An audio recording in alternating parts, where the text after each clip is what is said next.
केलं होतं. मग या यज्ञासाठी अनेक मोठमोठे दिव्य मोठमोठे राजे त्या ठिकाणी या यज्ञासाठी या ठिकाणी आलेले होते हस्तिनापूरला. मोठं आयोजन या यज्ञाचं. पण प्रसंग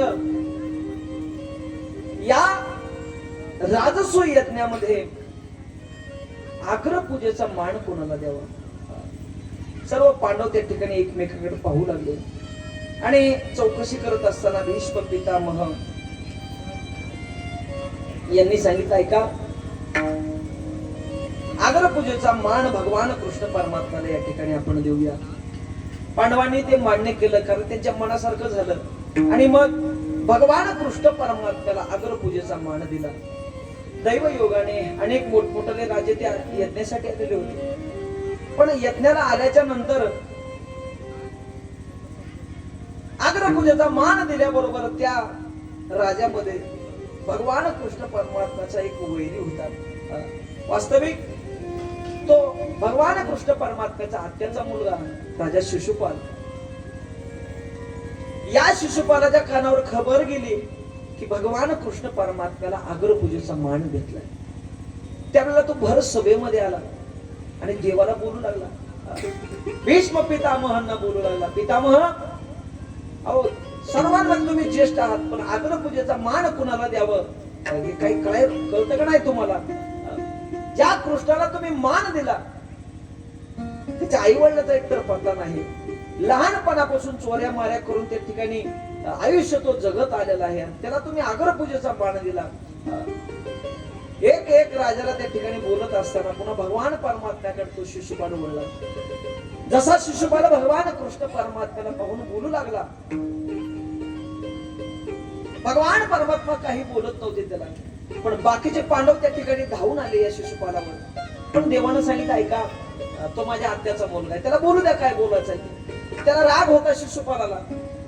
हळद लागली होती माझ्या अंगाला. म्हटलं, हळद लागलेली असताना देखील माझी पत्नी या ठिकाणी कोणारी पत्नी घेऊन हा पळून आला. तो राग मनामध्ये धारण करून शिशुपाल देवाला शिव्या देऊ लागला. 1 2 3 4 अशा शिव्या देत 100 शिव्या, 99 पूर्ण त्या ठिकाणी शिव्या झाल्या. त्यावेळेला देवांना सांगितलं, शिशुपाल ऐक, मी माझ्या आत्याला वचन दिलेलं आहे, याचे 100 अपराध मी माझ्या पोटामध्ये घेईन, पण 100च्या वर एक जरी अपराध झाला मग मात्र याला मी सोडणार नाही. देवाने त्याला ताकीद दिली, पण शिशुपाल काय ऐकलं नाही. शेवटी शिशुपालाने पुन्हा 100 शिव्या दिल्या आणि त्याच्यावर जशी एक शिवी दिल्याबरोबर भगवान कृष्ण परमात्म्याने पाहिलं 101 अपराध याचे आता पूर्ण झाले. आत्याच्या वचनामधून आता मी मुक्त झालो. आणि मग भगवान कृष्ण परमात्म्याने हातामध्ये सुदर्शन चक्र धारण केलं आणि त्या भर सभेमध्ये या शिशुपालाचा त्या ठिकाणी शिरच्छेद केला. शिरच्छेद केल्याबरोबर मला ते धड खाली पडलं, पण त्याच्यामधून एक दिव्य त्या ठिकाणी ज्योत निघाली आणि भगवान कृष्ण परमात्म्याच्या हृदयामध्ये प्रविष्ट झाली. राजाने प्रश्न केला, महाराज, शिशुपालांतर देवाला एवढ्या शिव्या दिल्या, एवढे अपराध केले, तरी त्याच्या देहामधली ज्योत निघून भगवान कृष्ण परमात्म्याच्या देहामध्ये कसं काय गेली? महाराजांनी सांगितलं, ऐक राजा, भगवान परमात्म्याचे जे 2 दूत होते, जय आणि विजय, सनकादिकांनी त्यांना 3 अवतार राक्षसांचे भेटतील म्हणून शाप दिलेला होता. त्याच्यापैकी पहिला अवतार हिरण्याक्ष आणि हिरण्यकश्यप, दुसरा जो अवतार होता जय विजयाचा रावण आणि कुंभकर्ण, आणि तिसरा अवतार शिशुपाल आणि दंतवक्र. ऐक राजा, आणि मग भगवान परमात्म्याने त्यांना वरदान दिलं होतं, तुम्ही जरी राक्षस योनीला गेलात तरी तुमच्या उद्धारासाठी मी तुम्हाला 3 अवतार घ्यावे लागतील, पण मी तुमच्या 3 अवतारामध्ये उद्धार करण्यासाठी तुमच्यासाठी मी 4 अवतार धारण करेन. आणि मग भगवान परमात्म्याने पहिला नरसिंह, पहिला वामन, कोणता, पहिला वराह अवतार धारण केला, दुसरा नरसिंह अवतार धारण केला, तिसरा अवतार प्रभू रामचंद्राच्या रूपाने भगवान परमात्म्याने धारण केला, आणि चौथा अवतार भगवान कृष्णाच्या रूपाने या ठिकाणी अवतार धारण केला. जसं शिशुपालाला त्याची दिव्य ज्योत भगवान कृष्ण परमात्म्याच्या हृदयामध्ये प्रविष्ट झाली, सर्वांनी भगवान कृष्ण परमात्म्याचा जय जयकार केला. गोपाल कृष्ण भगवान की जय.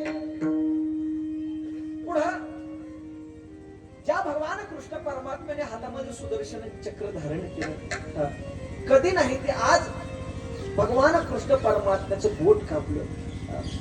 परिणाम रक्ताची धार देवाच्या बोटामधून वाहायला लागली. उद्धव देवाच्या जवळ आले. देवा रक्त सांगायला लागले. चला लवकर त्याला काहीतरी पट्टी बांधावी लागली. त्या यज्ञशाळेच्या बाजूला, त्या महलाच्या बाजूला सुभद्रेचा महल होता.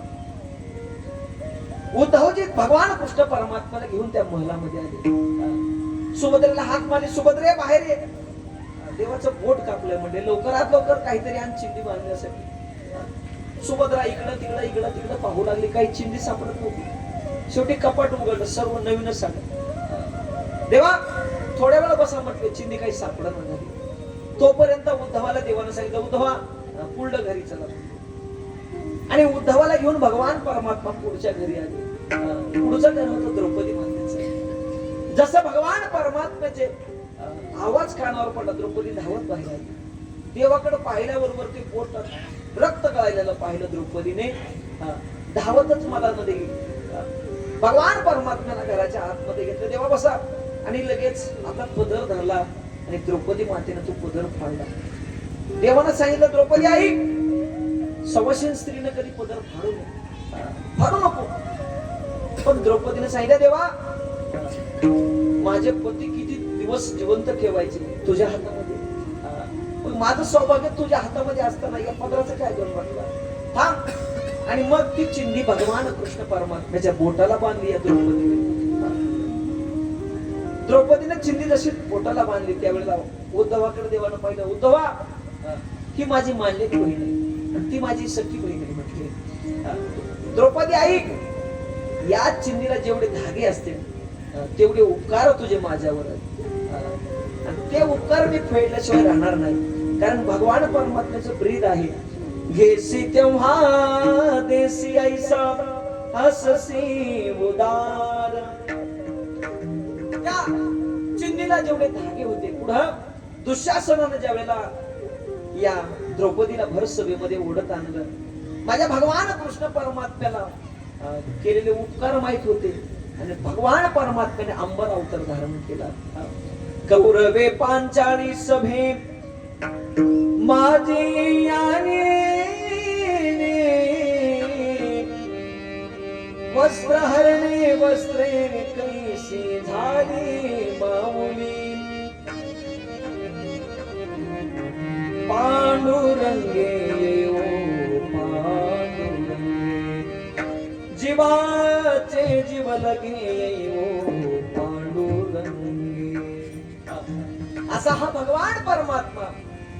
त्या चिंदीचे उपकार सुद्धा भगवान परमात्म्याने ठेवून घेतले. याचा सगळं त्या ठिकाणी ते उपकार द्रौपदीचे परत केले भगवान परमात्म्याने. पुढं प्रश्न केला, महाराज भगवान परमात्म्याच्या अनेक कथा आजपर्यंत आम्ही श्रवण केल्या, पण ऐका देवा, देवाच्या कृपेने एखाद्या भक्ताचं संपूर्ण आयुष्यच बदलून गेलं असेल, असं एखाद्या भक्ताची कथा त्या ठिकाणी तुम्ही आम्हाला सांगा. महाराज म्हणले, ऐका, एक भगवान परमात्म्याचा भक्त होता. त्याचं नाव होतं सुदामा. श्रीमद भागवत ग्रंथामध्ये काही तसं काही नाव आलेलं नाही आहे सुदामजीचं, पण त्याचं चरित्र आलेलं आहे. ज्यावेळेला भगवान कृष्ण परमात्मा बलराम दादा गुरुच्या घरी शिक्षण ग्रहण करण्यासाठी, विद्या ग्रहण करण्यासाठी होते, त्यावेळेचा प्रसंग. विद्या अध्ययन झालं आणि विद्या अध्ययन झाल्याच्या नंतर परत भगवान कृष्ण परमात्मा आपल्या मथुरेला निघून आले. इकडं जो सुदामा नावाचा जो ब्राह्मण होता, तो ब्राह्मण आपल्या सुदामपूरला, आताचं जे पोरबंदर आहे, महात्मा गांधींचं जन्मस्थळ, ते पोरबंदर म्हणजे पूर्वीची सुदामपुरी, अत्यंत देखणं मंदिर आहे सुदामजीचं आजही त्या ठिकाणी. आणि या सुदामपुरीला सुदाम महाराज आले. परिस्थिती नाजूक. लग्न झालं, सुशीला नाव होतं पत्नीचं. जसं नाव तसं वागणं होतं त्या सुशीलेचं. प्रसंग जीवनामध्ये 4 मुलं झाली सुदामजीला. काही ठिकाणी भजन पूजन कीर्तन करावं, जे काही पुन्हा सुदामजीला त्या ठिकाणी भिक्षेमध्ये वाढलं. ती भिक्षा घ्यावी, घरी यावं आणि बस आधी मुलांना खाऊ घालायचं, उरलेला मध्ये पती पत्नीने त्या ठिकाणी राहिलेलं खाणं, त्या ठिकाणी अन्न ग्रहण करायचं. एक एक दिवस क्रमू लागले. पण जीवनामध्ये प्रसंग असा होता. राजा ऐक, सुदाम महाराज त्यांचं चरित्र वर्णन करत असताना शुकाचार्याने वर्णन केलंय. कृष्ण शासित सखा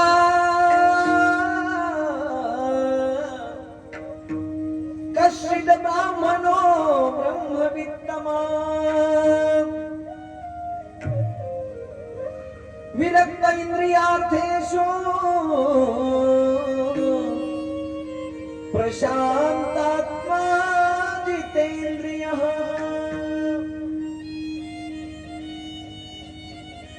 सुदाम महाराज दिसायला ब्राह्मण होते, पण मोठे ब्रह्मज्ञानी ब्राह्मण होते. विषयापासून विरक्त होते. परिस्थिती नाजूक होती, पण मुखामध्ये सतत भगवान कृष्ण परमात्म्याचं चिंतन असायचं. काही खाण्यासाठी भेटलं खायचं, नाही भेटलं तरी देवाचं चिंतन करायचं, भेटलं तरी चिंतन करायचं. भेटलं देवा तुझ्या कृपेमुळे भेटलं, देवा आज खायला भेटलं नाही म्हणून नाराज नसायचे. देवा खरंच माझं परम भाग्य आहे की आज या ठिकाणी मला उपवास करण्याची संधी देवा तू दिली. हे उद्गार सुदामजी महाराजांचे असायचे. काळ लोटला गेला, दुष्काळाचं सावट त्या नगरावर पडू लागलं.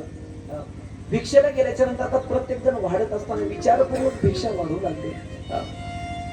आणि मग कुणाकडे काही भेटलं तर आधी मुलाला खाऊ घालायचं, पुन्हा नंतर पती पत्नीला खायचं. पण आता भिक्षा कमी कमी कमी कमी होत जाऊ लागली. 1 2 3 3 दिवसाला 4 4 दिवसाला चोरी एकदा पेटू लागली. प्रसंग ती सुशीला भगवान परमात्म्याला विनंती करायची, देवा अरे लोकांच्या घरी 15 दिवसाला एकदा एकादशी येते, पण आमचं नशीब असं कसं की आमच्या इथे रोजच एकादशी यायला लागली, कधीतरी आमच्या घरी द्वादशी होते. विनंती करायची ती सुशीला. एक दिवसचा प्रसंग. सर्व भुकेने ताणीने व्याकुळ असणारे लेकरं पाहिले आणि एक गृहस्थ फिरत असताना, त्या ब्राह्मण फिरत असताना सुशीला सांगितलं, अगं सुशीले एवढ्या दुःखामध्ये दिवस काढण्याची गरज नाहीये. का? कारण तुझा मालक काही सामान्य पुरुष नाही. तुझ्या मालकाचा जो मित्र आहे तो मित्र जगाचा मालक चालक भगवान कृष्ण परमात्मा, द्वारिका नगरीचा राजा भगवान द्वारिकाधीश परमात्मा आहे. फक्त तुझ्या मालकाला एक वेळेला सांग त्यांच्याकडे जायला, संपूर्ण दारिद्र्य तुमचं नष्ट होऊन जाईल. पत्नीला आनंद झाला. ज्यावेळेला सुदाम महाराज घरी आले, सुदामजीला बसल्या बसल्या सहज विचारले, मालक ज्या भगवान कृष्ण परमात्म्याचं तुम्ही चिंतन करताय, तुमच्या मनामध्ये कधी असं वाटत नाही का कधीतरी त्याच्या दर्शनाला जावं, कधीतरी त्या मित्राची भेट घ्यावी, असं मनामध्ये तुमच्या भाव निर्माण होत नाही का? असं विचारल्याच्या नंतर देवाचं नाव मुखामध्ये आल्याबरोबर सुदामच्या नेत्रावाटा अश्रूच्या धारा लागल्या. त्यावेळेला भगवान सुदाम महाराज त्या पत्नीला सांगले, सुशीला ऐक, अगं आज तू त्याची आठवण काढलीस, माझ्या अंतकरणाचे बांध फुटल्या गेले होते. गुरुच्या घरी राहण्यासाठी ज्यावेळेला आम्ही दोघं होतो, माझ्यावर त्यानं एवढं प्रेम केलं. खाताना झोपताना उठताना बसताना 24 तास तो भगवान परमात्मा माझ्या सोबत असायचा. पण ज्या दिवशीपासून आमच्या दोघांची ताटातूट झाली, आजपर्यंत त्याची भेट झाली नाही. पण आज तू त्याची आठवण करून दिलीस, अंतकरण भरून आलं. सुशीलेनं सांगितलं, तुमच्या दोघांचं एवढंच प्रेम आहे, तुमच्या मनामध्ये असं कधी वाटत नाही का त्या मित्राला भेटायला जावं? त्यावेळेला सुदामजीनं सांगितलं, अगं सुशीला ऐक, माझ्या अंतकरणामध्ये खूप इच्छा आहे देवाला भेटण्याची, पण परिस्थिती अशी आहे, अशा परिस्थितीमध्ये जर मी देवाला भेटायला गेलो तर तो भगवान परमात्मा ओळखन, तो बोलेल, सुदामा अरे तू इतक्या दिवसानं आलास पण माझ्याकडे काहीतरी मागायला आलास, माझ्याकडे तू भेटायला कधी आला नाहीस, पण आज परिस्थिती तुझी अशी आणि अशा परिस्थितीमध्ये तू माझ्याकडे मागायला आला. हे शब्द ज्यावेळेला सुदामजीचे त्या सुशीलेने ऐकले, महाराज खरंय, पण ऐका कसं का असा ना, पण देवाची एकदा तुम्ही भेट घ्या. सुशीले ऐक, मी देवाकडे जातो, पण शास्त्र असं सांगतं इथं आपल्याच खाण्याची पंचायत. गुरुच्या घरी जाताना शिष्यानं रिकाम्या हाताने जायचं नसतं. गुरुला काहीतरी भेट घेऊन जावं. मित्राच्या घरी जाताना मित्रानं काहीतरी घेऊन जावं लागतं. आपल्याकडे देण्यासाठी काही नाही. मुलीच्या घरी जाताना बापानं रिकाम्या हाताने यायचं नाही, काहीतरी घेऊन यायचं. मग आई इतक्या दिवसाच्या नंतर मित्राच्या घरी मी निघालोय, काहीतरी सोबत पाहिजे ना माझ्या. त्यावेळेला सुशीलेनं सांगितलं, मालक ऐका, मी काहीतरी प्रबंध करते. आणि मग सुशीला मात्र त्या ठिकाणी 4-5 घरी फिरली आणि 4-5 घरचे तिला माहित होते. मालकाचा स्वभाव माहित होता, जरी गेले तरी काही मागणार नाही. मग 4-5 घरचे पोहे या सुशीलाने गोळा करून आणले, जेणेकरून भगवान परमात्म्यानं जरी पाहिलं की त्या भगवान परमात्म्याला कळावं की या भक्ताची अवस्था काय चालू आहे. कारण मालक मारणार नाहीये, पण देवानं पोह्याकडे बघून तरी भगवान परमात्म्याला माझी दया येईल. आणि मग पोहे आणले. जुनं एक वस्त्र होतं, गाठीला गाठी बांधून बांधून त्या गाठीच्या एक वस्त्र तयार केलं, त्याच्यामध्ये पोह्याची गाठ बांधली. ती पोह्याची गाठ सुदामजीच्या हातावर दिली. एक लोटा पाणी पिण्यासाठी हातामध्ये काठी आहे. शरीर एकदम कृश झालेलं आहे. पण ऐका, एवढी परिस्थिती असताना देखील सुदामजीच्या चेहऱ्यावर संपूर्ण विश्वाचं तेज त्या ठिकाणी चमचमत होतं. साधनेचं त्या ठिकाणी तप सुदामजीच्या चेहऱ्यावर तेज झळकत होतं. एक हातामध्ये लोटा घेतलेला आहे, काठी हातामध्ये, पायामध्ये घालण्यासाठी चप्पल नाही, शरीर कृश झालेलं आहे. आणि आज सुदामजी भगवान परमात्म्याच्या दर्शनाकरता निघालेले आहेत. चले श्याम सुंदर से मिलने सुदामा, चले श्याम सुंदर से मिलने सुदामा, चले श्याम सुंदर से मिलने सुदामा, चले श्याम सुंदर से मिलने सुदामा, चले श्याम सुंदर से मिलने सुदामा, चले श्याम सुंदर से मिलने सुदामा, चले श्याम सुंदर से मिलने सुदामा, चले श्याम सुंदर से मिलने सुदामा। गाते चले जाते मुख में, गाते चले जाते मुख में, हरे कृष्ण हरे रामा, चले श्याम सुंदर से मिलने सुदामा, चले श्याम सुंदर से मिलने सुदामा, चले श्याम सुंदर से मिलने सुदामा।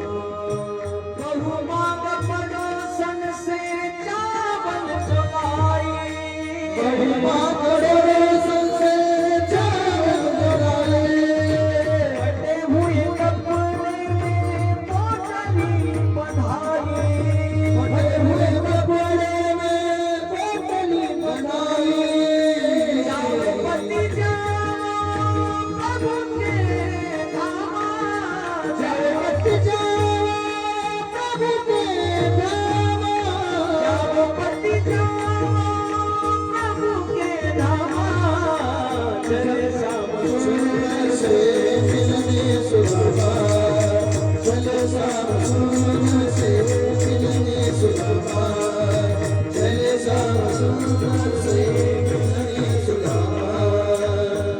हरे रामा रामा रामा हरे हरे, हरे रामा रामा रामा हरे हरे, हरे कृष्णा कृष्णा कृष्णा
परमात्म्याचं सुदामजीचं चिंतन मुखामध्ये करत करत करत सुदामजी त्या ठिकाणी चलू लागलेले आहेत.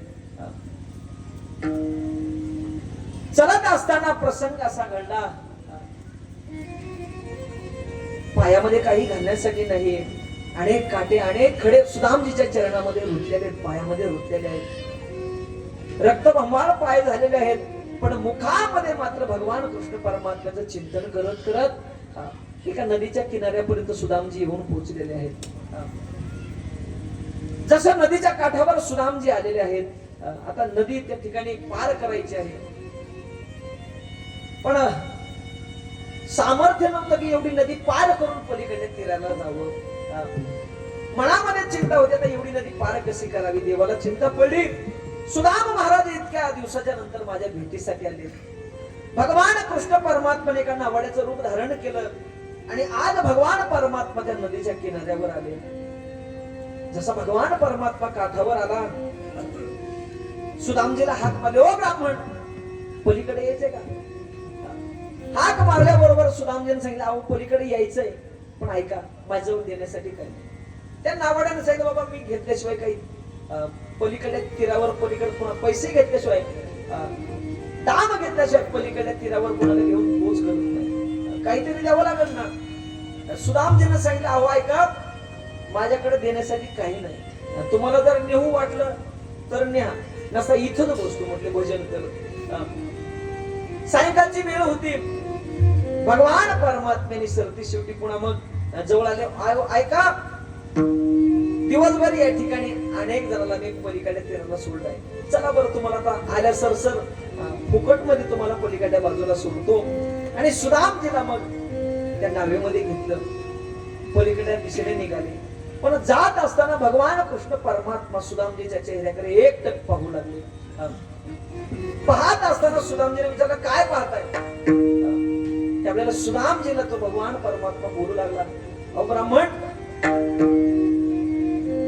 कुठे निघाला. त्यावेळेला सुदामजीने सांगितलं, अहो ऐका द्वारिका नगरीचा जो राजा आहे ना, द्वारिकाधीश, तो कृष्ण परमात्मा, कारण हा तो माझा मित्र आहे म्हणे, बाल सखा आहे माझा, आणि या बाल सखा असणाऱ्या माझ्या कृष्णाला भेटण्यासाठी मी द्वारकेला निघालो. असं विचारल्याच्या नंतर देव बोलू लागले, ओ ब्राह्मण अहो तुमची अवस्था कुठं, त्याची अवस्था कुठं. तुमच्या अंगावर परिधान करण्यासाठी वस्त्र सुद्धा चांगलं नाहीये, आणि तो द्वारिका नगरीचा राजा आहे म्हटले, आणि असा राजा तुम्हाला ओळख देईल का. त्यावेळेला सुदामजीनं सांगितलंय का, त्यांना ओळख द्यावी किंवा न द्यावी हा त्याचा प्रश्न राहिला, पण मी मात्र माझ्या मित्राला भेटण्यासाठी निघालेलो आहे, माझ्या देवाला भेटण्यासाठी निघालेलो आहे. हा भाव ज्या वेळेला सुदामजीचा देवानं ऐकला, देवाच्या नेत्रावट अश्रूच्या धारा, आणि मग भगवान परमात्म्याने पलीकडे तीरावर सुदामजीला आज पोहोच केलं. पोहोच केल्याबरोबर प्रश्न केला, मालक ओ ब्राह्मण अनेक दिवसापासून तुम्ही या ठिकाणी फिरत फिरत इथपर्यंत आला, काही खाल्लं का नाही. सुदामजीने सांगितलं, ऐका माझा उपवास आहे, जोपर्यंत भगवान परमात्मा भेटणार नाही तोपर्यंत खाण्यापिण्याच्या सर्व गोष्टीचा त्याग केलाय. आणि मग भगवान परमात्मा निघून गेले. त्या रात्री सुदामजी एका वृक्षाच्या खाली पडलेले आहेत, झोपले. पण त्या रात्री भगवान परमात्म्यानं सुदामजीला उचललं आणि थेट द्वारकेपर्यंत आणून ठेवलं. सकाळ झाल्याबरोबर सुदामजीनं पाहिलं, समोर चमचम चमचम करणारे महल दिसू लागले. जवळ नदीला स्नान केलं, देवपूजा उरकली, आणि मग सुदामजी आतमध्ये जसे आले, महलाच्या समोर येऊन उभे राहिले. 4 मुख्य द्वार होते. मुख्य द्वारावर ज्या वेळेला सुदामजी आले, त्या सेवकांनी थांबवलं, ओ ब्राह्मण कुठं निघालात म्हटले. अहो ऐका, या नगरीचा राजा तो कृष्ण माझा बाल सखा आहे, माझा मित्र आहे, तो त्याच्या भेटीला मी निघालो. त्यावेळेला सेवकाने सांगितलं, ओ काय कृष्ण कृष्ण करायला लागला, एकेरी नाव घेऊ नका म्हटले त्यांचं. का, या द्वारिका नगरीचे ते राजे, त्यांना अनेक विशेषण आधी लावावं लागतील.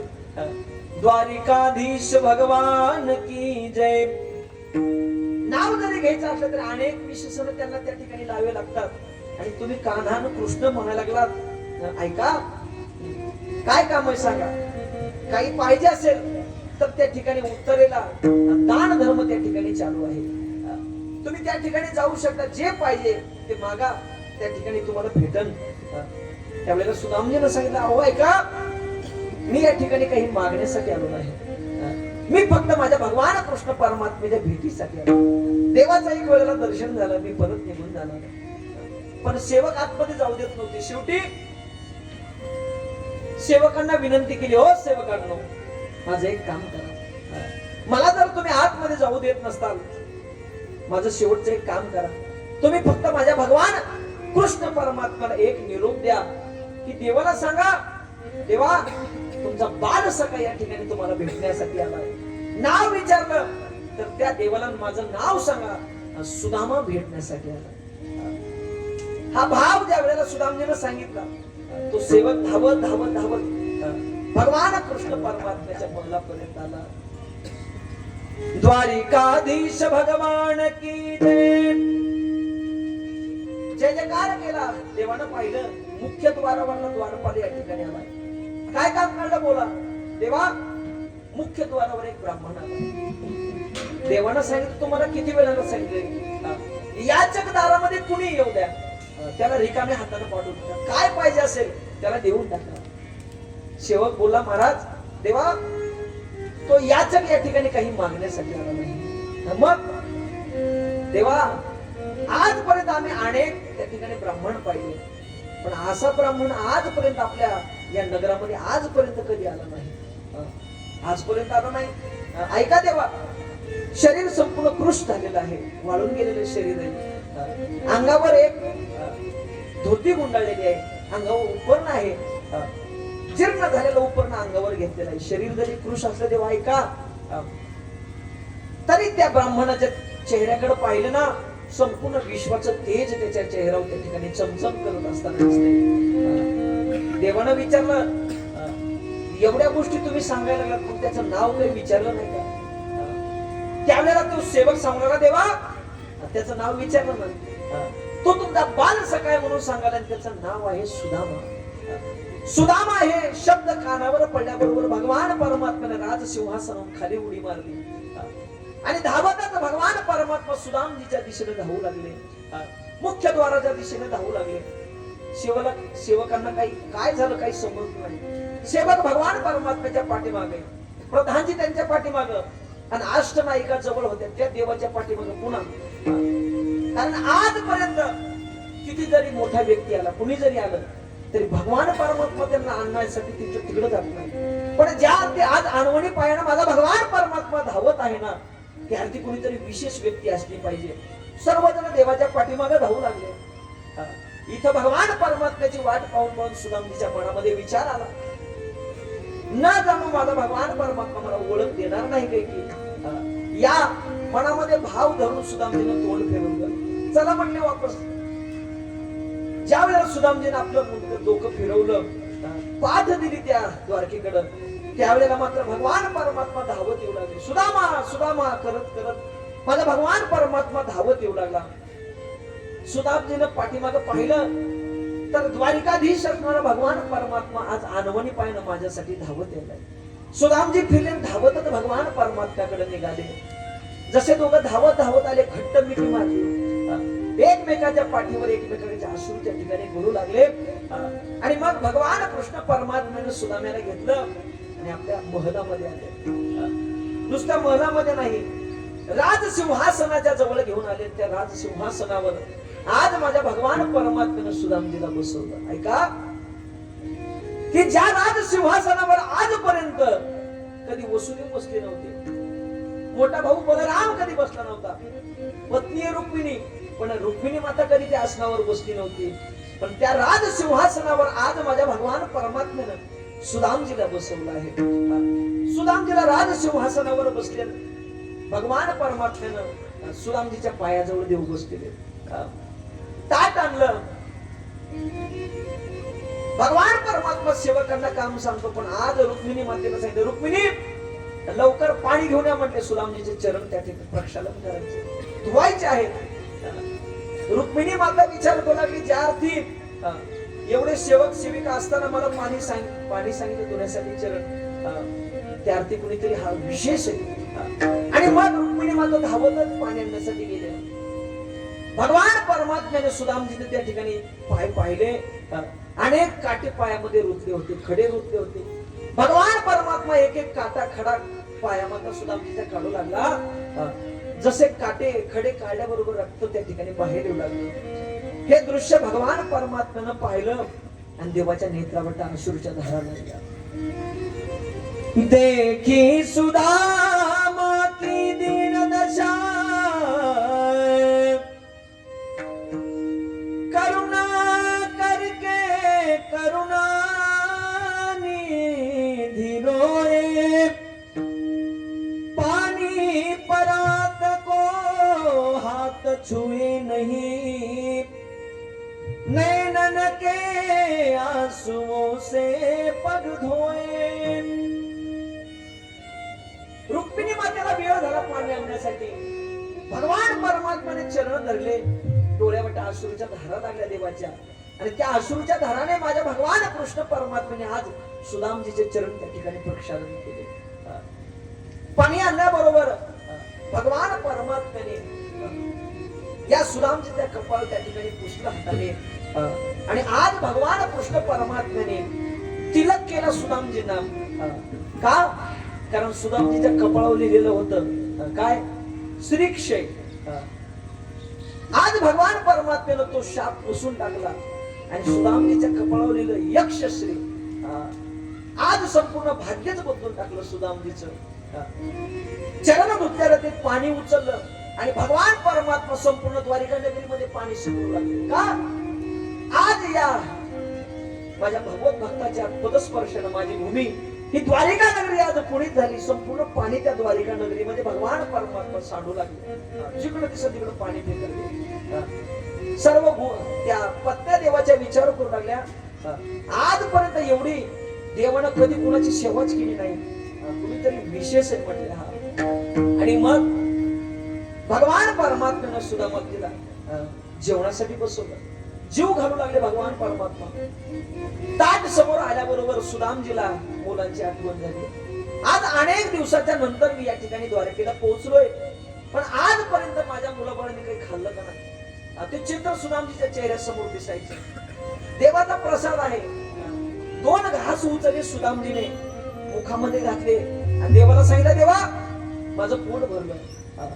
सुदामजी थांबल्याबरोबर देव सांगू लागले, अरे सुदामा, अनेक दिवसानंतर तू या ठिकाणी आलास. काही खाल्लं असेल नसेल, भेटला असेल नसेल भेटलं, पोटभर जेवण कर. देवा मला जास्त जेवायची सवय नाही. सुदामजी थांबले. मग भगवान परमात्म्याने विश्रांतीसाठी सुदामजीला आज आपल्या महलामध्ये आणलं. बिछाना लावला. आसनावर सुदामजीला त्या ठिकाणी झोपवलं आणि आज भगवान कृष्ण परमात्मा सुदामजीच्या चरणाच्या जवळ बसले. जसं सुदामजीच्या चरणाजवळ भगवान परमात्मा बसला, सुदामजीचे पाय दाबू लागला. हे दृश्य लक्ष्मी माता रुक्मिणीनं पाहिलं. देवाला सांगितलं, देवा मी सेवा करते. देवाला सांगितलं, लक्ष्मी ऐक, तू सेवा माझी कर, पण मी माझ्या भक्ताची सेवा दुसऱ्याला करू देत नाही. माझ्या भक्ताची सेवा मी माझ्या हाताने करतो. आणि भगवान परमात्मा सुदामजीचे चरण चिन्ह त्या ठिकाणी दाबू लागला. अनेक वेळ सेवा केल्याबरोबर सुदामजी देवाला म्हणजे देवा बस झालं. आणि मग बसल्या बसल्यावर अनेक वेळापर्यंत गप्पा चालू होत्या. शेवटी देवानं विचारलं, अरे सुदामा लग्न वगैरे काही केलं का नाही? नुसत्या गप्पा छानत बसतो. देवा केलं लग्न. सुशीला नाव आहे तुझ्या वहिनीचं. नाव चांगलंय म्हटलंय. ज्या अर्थी नाव चांगलंय, वहिनी चांगली असेल. हो देवा खूप चांगली आहे. मग वहिनी चांगली, नाव चांगलंय, मग वहिनी तुला रिकाम्या हातानं तुला पाठवणार नाही माझ्याकडं. देवाने शब्द उच्चारल्याबरोबर सुदामजीला त्या गाठीची आठवण झाली. पोह्याचे गाठ सुदामजी आपले लपू लागले बगलेमध्ये. पण देवाने सुदामाला सांगितलं, सुदामा तुझा पूर्वीचा स्वभाव अजून गेला नाही. गुरु मातेने आपल्याला खाण्यासाठी त्या ठिकाणी हरभरे दिले होते. तू असेच लपून ठेवलेस, एकट्यानं खाल्लेस. त्याचा परिणाम तुला 18 विश्व दारिद्र्य या ठिकाणी भोगावं लागलं. आणि आज वहिनीनं माझ्या हिशोबचे मला पोहे पाठवलेत आणि ते लपून ठेवायला लागलास इकडे म्हणून भगवान कृष्ण परमात्म्याने पोह्याची गाठ ओढली. गाठ ओढून ज्या वेळेला गाठी सोडू लागल्या तर तिथं काही एक गाठ होती का? गाठीवर गाठ सोडून सोडून भगवान परमात्म्याने ती गाठ ते धुडकं मोकळं केलं आणि आतमध्ये पोह्याचं दर्शन झाल्याबरोबर भगवान परमात्म्याच्या नेत्रामध्ये अश्रूच्या धारा वाहिल्या. काय परिस्थिती माझ्या भक्ताची. अरे सुदामा, घरचं सर्व व्यवस्थित आहे ना? हा भाव सुदामजीचा ज्या वेळेला भगवान परमात्म्याच्या अंतःकरणात देवानं बोलले, सुदामजीने सांगितलं, देवा जगामध्ये माझ्या इतकं चांगलं एकाचंही नाही म्हटलं. का देवा? दिवसेंदिवस त्या ठिकाणी उपवास घडतात, घरी तुमची साधना घडते देवा, कशाची कमतरता नाही. आपल्या जीवनामध्ये सगळ्या गोष्टी जरी प्राप्त झाल्या तरी माणसं कोताळलेली असते देवाला, बरोबर आहे. पण सुदामजीच्या जीवनामध्ये एवढ्या ह्या गोष्टी काही नसताना देखील आज सुदामजी त्या ठिकाणी समाधानी. का? सदा नाम घोष करू हरी कथा, तेने सदा चित्ता समाधान, सर्व सुख ज्ञानो सर्व अलंकार, आनंदे निर्भर डुलत सुख. भगवान परमात्म्याच्या चिंतनामध्ये सुख आणि दुःख जीवनामध्ये त्या ठिकाणी लागत नाही. देवा सर्व काही बरं आहे. आणि मग ते रात्र भगवान परमात्म्याच्या घरी सुदामजी थांबले. तर सकाळचा प्रसंग, स्नान झालं, देवा येतो म्हटले. एक दिवसाच्या व्यतिरिक्त सुदामजी त्या ठिकाणी जास्त थांबले नाही. सुदामजी निघाले, पण निघत असताना सर्व देवांना सांगितलं, देवा परिवारातल्या लोकांना दर्शन घेऊ द्या, घ्या म्हटले. आणि मग एक एक एक एक पत्नी येऊ लागली. 5 झाल्या, 10 झाल्या. देवांना सुदामांना विचारणार, कृष्ण नेमकं पत्न्या तरी किती का? देवा आताशी फक्त 5-10 झाल्या का? 16,108 पत्नी आहेत का? सुदामांना सांगितलं, देवा तोपर्यंत माझा हात काय राहत नाही म्हटले. एक काम कर, आता तू खाली बस म्हटले. तू खाली बस, समोर बसून तूच माझं दर्शन घे, मी तुला आशीर्वाद देतो आज. भगवान परमात्म्याला सांगितलं आणि भगवान परमात्मा आज सुदामजीच्या चरणाच्या जवळ बसले. सुदामजीचं भगवान कृष्ण परमात्म्यानं दर्शन घेतलं आणि सुदामजी भगवान परमात्म्याला आशीर्वाद द्यावे, देवा सुखानंद. एवढी या भारतभूमीमध्ये साधूंची ताकद आहे की जगाचा चालक मालक असणारा भगवान परमात्मा देखील त्या साधू महात्म्यांच्या चरणावर त्या ठिकाणी दंडवत घालतो, नमस्कार घालतो. दर्शन केलं. आज सुदामजी देवाचं त्या ठिकाणी विनंतीला मान देऊन थांबलेले होते. निघाले महलाच्या बाहेर. भगवान परमात्मा तिथून सुदामजीला सोडण्यासाठी मूळ द्वारकेपर्यंत आले. देवाने सुदामजीला वाटू लागलं. सुदामजी पुढे, देवा येतो. देव म्हणायचे, ये सुदामा ये ये. थोडा पुढे गेला, देवा येतो, ये सुदामा. पण जात असताना एक कणभर त्या ठिकाणी सुदामजीच्या मनामध्ये गोष्ट आली. मी इतक्या लांबून देवाच्या भेटीसाठी आलो, माझ्या मनात तर देवानं काही द्यावा ही इच्छा नव्हतीच. पण ऐका, देवानं नुसतं म्हणायचं तरी तुला काही पाहिजे नाही पाहिजे, हा भाव सुदामजीच्या मनामध्ये आला. जाऊ द्या म्हटले, आपण तर याच्यामध्ये खुश आहोत.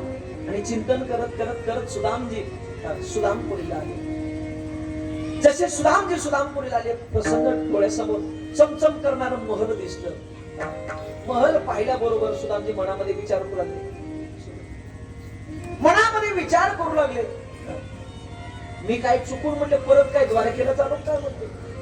आणि जर देवाच्या पत्न्याने जर मला जर पाहिलं तर त्या म्हणतात काहीतरी लालच्याच्या मनामध्ये आली आणि हात फिरून या ठिकाणी काहीतरी मागायला आला. मनामध्ये भीत भीत भीत सुदामजी तिथून निघू लागले. का सुदाम मंदिरे देख डरे, यहाँ तो थी मेरी झोपड़िया, यहाँ तो थी मेरी झोपड़िया, अब तो कंचन महल खड़े, सुदामा मंदिर देख डरे. त्या महलाच्या बाजूने सुदामजी पुन्हा परत फिरू लागले.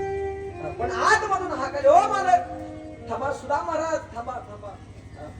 सुदामानं पाहिलं म्हणजे आवाज ओळखीचा वाटायला लागला. दिव्य वस्त्र आभूषण परिधान करून त्या ठिकाणी एक स्त्री अनेक सेविकांसोबत त्या ठिकाणी बाहेर येऊ लागली. दृश्य पाहिलं सुदामजीनं म्हणजे आवाज ओळखीचा आहे, पण कोणीतरी नवीन दिसायला लागली. त्यावेळेला ती स्त्री जशी जवळ आली, सुदामजीनं बघितलं, तुम्हाला कुठतरी पाहिलं नाही वाटतंय. मालक, मी तुमची पत्नी आहे, सुशीला आहे मी, सुशीला. आणि या वेशामध्ये त्यावेळेला सुशीलेनं सांगितलं, मालक ऐका, तुम्ही द्वारिकाधीशाच्या भेटीसाठी गेलात आणि त्यानंतर काही दिवसांनी द्वारिकाधीशाचे काही सेवक आले. द्वारिकाधीशाचे सेवक आल्याबरोबर त्या सेवकांनी सांगितलं, ऐका, मालकाची आज्ञा आहे, तुमचं घर बांधून द्यायचं, विटा मातीमध्ये नाही, मग सोन्यामध्ये बांधायचं. सुशीलेनं सांगितलं, ऐका, तुम्ही माझं घर बांधून देतात, पण या संपूर्ण नगरामधल्या लोकांनी आम्हाला आजपर्यंत सांभाळलं, खाऊ पिऊ घातलंय. जर आमचं नगर त्या आमचं घर सुवर्णाचं केलं तुम्ही, यांचं बाकीच्याच काय होणार? जर करायचंच असेल तर सगळ्यांचे घर या ठिकाणी सोन्यामध्ये बांधून द्या. आणि मग भगवान परमात्म्याच्या आज्ञेनं संपूर्ण नगर सोन्याचं बांधून दिलं. ज्यावेळेला हे शब्द सुदामजीच्या कानावर पडले, सुदामजीला त्या ठिकाणी आठवण झाली पोह्याची, की भगवान कृष्ण परमात्म्याने पोहे माझ्या जवळचे पोहे घेऊन खाल्ले होते. त्या पोह्याच्या बदल्यामध्ये सुदामजीला संपूर्ण नगर सोन्याचं दिलं. सुदामा ब्राह्मण दुःखे दारिद्र्ये पिडिला, मुष्टी पोहे घेऊन त्याच्या भेटी लागी गेला. शुद्ध भाव देखून गाव सोनियाचा दिला, विठोबाचा धर्म जागो त्याचे चरणी लक्ष लावून. भगवान परमात्म्याची आठवण सुदाम्याला झाली, मनामध्ये जो भाव निर्माण झालेला होता त्याची आठवण पुन्हा झाली.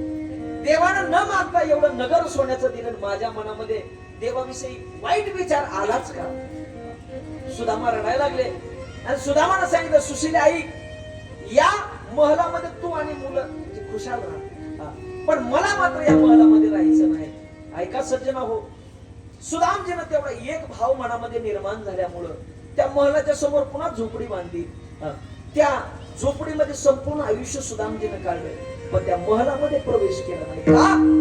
कारण देवाविषयी माझ्या मनामध्ये वाईट भाव आलाच का? देवानं द्यावं, विचारावं तरी हा भाव माझ्या मनामध्ये आलाच का? ही भावना मनामध्ये घेऊन संपूर्ण आयुष्य सुदामजीने त्या झोपडीमध्ये काढलं, पण पुन्हा मात्र त्या ठिकाणी त्या महलामध्ये प्रवेश केला नाही. ऐका, ही कथा प्रत्येकाच्या जीवनामध्ये काही ना काहीतरी शिकवते.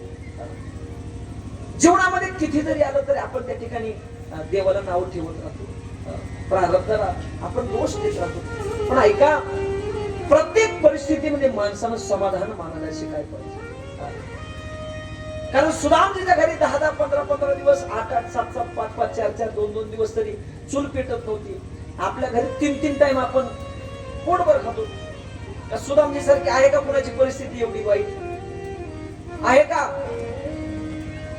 तुम्ही म्हणता महाराज चूल 4-4 नाही, 8-8 दिवस पेटत नाही, गॅस आहेत घरी, बरोबर आहे. पण ऐका, जशी सुदामजीची उपासमार होती तसे आपल्या जीवनामध्ये काही त्रास नाही म्हणत. पण एवढं सुखामध्ये असताना देखील आपण चिंतन दुःखाचं करतो. परिणाम जसं मनामध्ये चिंतन करतो तसं त्या ठिकाणी ती वस्तू आपल्याला त्या ठिकाणी प्राप्त होते.